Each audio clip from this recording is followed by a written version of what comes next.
kind of wanting is to be in front of an audience, show what they can do, and show others what they can do. Any comments or questions or formulations that the film has provoked? Or So the producers of this film actually, they had initially asked me to make this film a couple of times, and every time I said, no, it's a very boring topic, I don't want to make the film. And around that time, I had gone to Punjab for some research on a film about music in Punjab. And I guess it was there that I connected my own work and life to the stuff that was going on in Punjab, because there's a huge music scene there. Movies don't really matter there. Bollywood's not a big factor in popular life, popular culture, but music is everything. Right? And there's quite a lot of money in Punjab, so people are selling off 1 acre of land, producing an album. Their chacha from Canada is sending them money, they're making an album.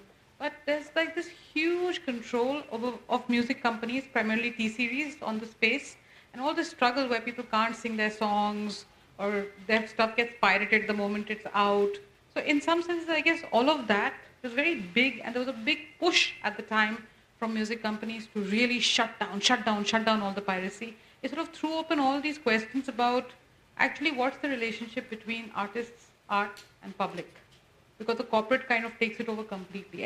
Even artists were beginning to form these organizations where they are talking about companies should come down strongly on pirates because we'll make less money if the companies lose money. But the truth is the companies have a horribly extortionist contract with the artists to start with.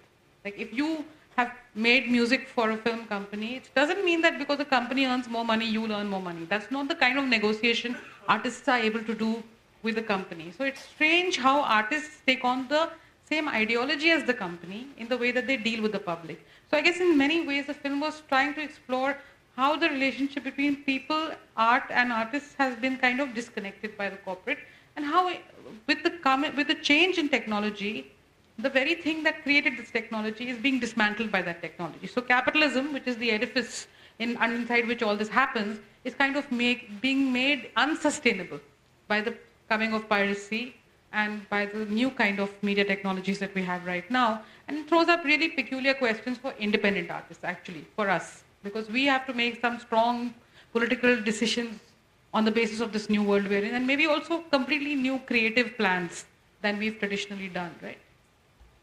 And also, I think, there was a lot of puritanism. So at that time, this was very strong. A lot of puritanism about the word market. So you'll always have artists saying, this is art, and the market can't decide. But actually, the thing I really wanted to also explore was that this idea of the market is itself being controlled by the corporate. But actually, there are many, many parallel kinds of markets that exist. Even the places where we sell our documentaries, however small they are, it's a kind of market. What the corporate does is one kind of market. What is being, the songs that are, the Munni Badnaam Hui, which is made by, what film was it, Dabang, for Dabang, is actually operating in a different space than the local Munni Badnaam Huis that are, or Londa Badnaam Huas that are occurring. And actually all can exist in parallel. There's absolutely nothing which says that can only be one market, one song, one product, it should be owned once. Because the very logic by which those things are produced is evolutionary, right? One thing keeps changing into another thing. So I guess this was some of the context in which we were discussing it. And Copyleft, the discussion had been every artist should make all their work available completely free. Now, as an artist, I found that very hard to get on board with, because I feel like somehow we live in a world where value is decided by money, and if audiences value what I've done, then don't they want to give me something for it? So yeah, I guess these are questions the film was trying to explore. And also, I think for me, the equally important issue is how you bring all these stories into play.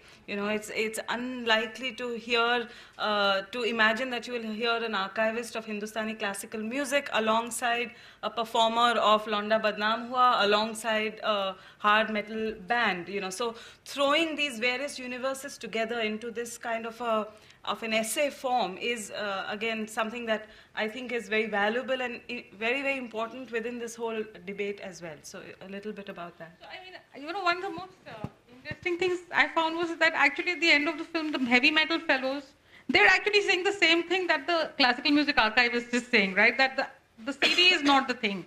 It's the live performance. And actually we earn our money from the live performances. So I found that very intriguing, that you take a form which is so classical and you'd say is not connected to heavy metal. I mean, it is a scene. Maybe the music has some relationship, obviously, but and you can see how people are actually employing the same logics in different worlds, right? But also to talk about really how many kind of marginalities there really are, and in some ways they have a commonality. What is that commonality? So I think also when you're following an idea, like at least the way that I would like to make a film, it's like I have a question I'm trying to answer for myself. So in a way, the film is the search for that answer, right? You may not arrive at one answer, but obviously I met a lot of people who have several different answers to the question of how do you value art? Like how do you make art a sustainable choice in a way?